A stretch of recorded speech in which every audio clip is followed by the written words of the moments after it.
honorable leaders of the Pacific, honorable leaders of our blue Pacific continent, the Secretary General of the Pacific Islands Forum, Mr. Henry Puna, heads of our delegation of our forum associate members, observers, crop and international agencies, excellencies and distinguished delegates. Mr. Mbulavinaka, and a very good morning to you all. Excellencies, it is my great honor to welcome you to our home this morning. Leaders, as this is our very first formal engagement with each other this week, please allow me to afford you a welcome befitting this occasion.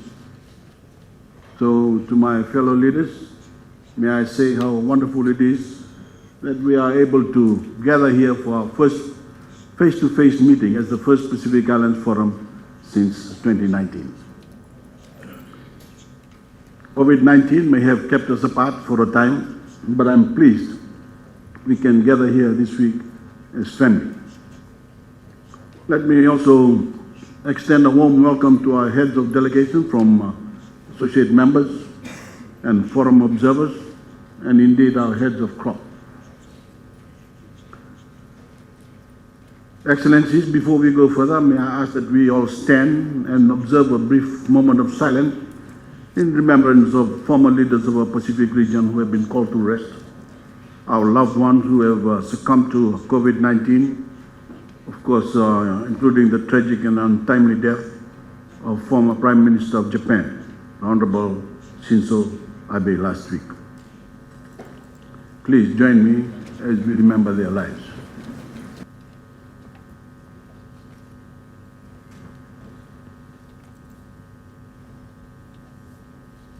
Excellencies, it is timely that we gather here for this continuation of the 51st Pacific Islands Forum, as there is much for us to consider. While we emerge from the grip of COVID-19, our world and our region remain in a state of turmoil. At home, many of us continue to deal with long-standing socio-economic challenges that have been exacerbated by the pandemic. Our sources of revenue have been hit hard, while our communities and public health systems have been heavily impacted. We continue to deal, with the runaway climate change crisis, in which we will soon find ourselves on the brink of no return. Climate change is hurting our people's security and livelihoods.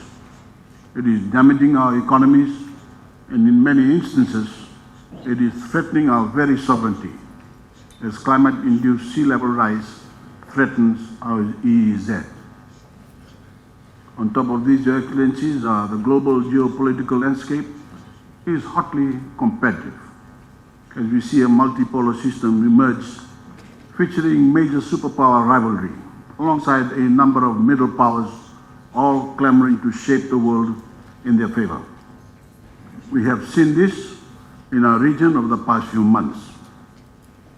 Added to this, the Russia-Ukraine war has further complicated global political and economic stability and our economies, already hit hard by the COVID-19 pandemic, must now contend with the added economic impacts of this conflict. Excellencies, by way of balance, we have many strengths and many opportunities as the individual countries and as a region. Our people are youthful and innovative. Our cultures provide natural resilience and social protection to buffer the shocks we face.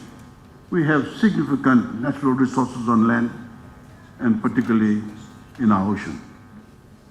In this context, Your Excellencies, I offer that the most important consideration for us this week is this: how will we, the Pacific Islands Forum, choose to navigate these challenges and opportunities as we voyage into the future?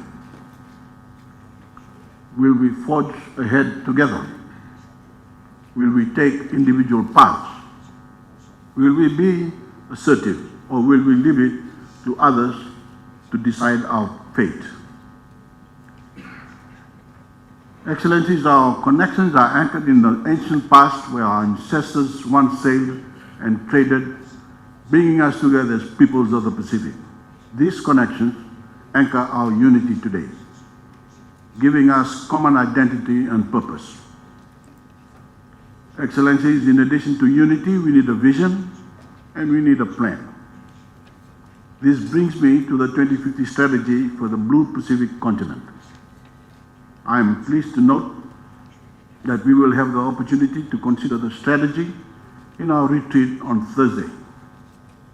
I am confident the 2050 strategy will serve as our North Star for the decades to come, providing us with a long-term vision and a sense of our shared trajectory in the key themes and the strategic pathways that it sets out. The success of the 2050 strategy begins and ends with us, leaders. If our ancestors were the architects of Pacific regionalism, we are its custodians. It is the quality of our dialogue, our debate, and the direction that we offer that will determine the success of the strategy and the direction of Pacific regionalism more broadly.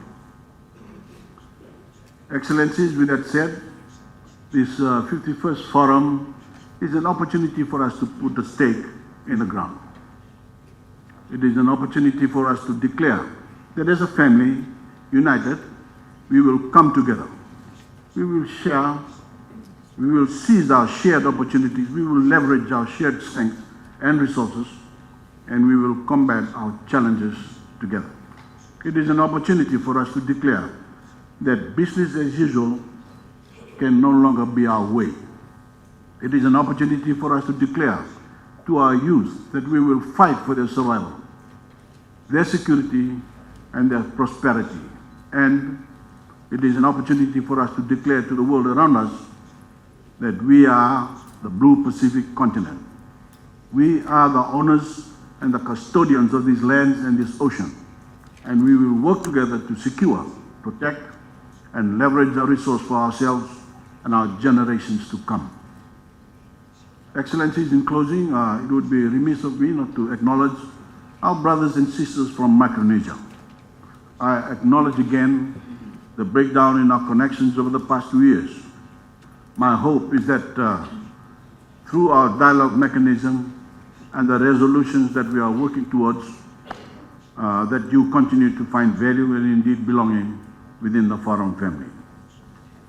Excellencies, there are lessons we can learn from our predecessors this week, starting with the nurturing of our relationship with one another. The program before you is designed to ensure that we come together and that we re-establish our bonds and our connections. Excellencies, I wish you all the very best in your endeavors this week. I thank you.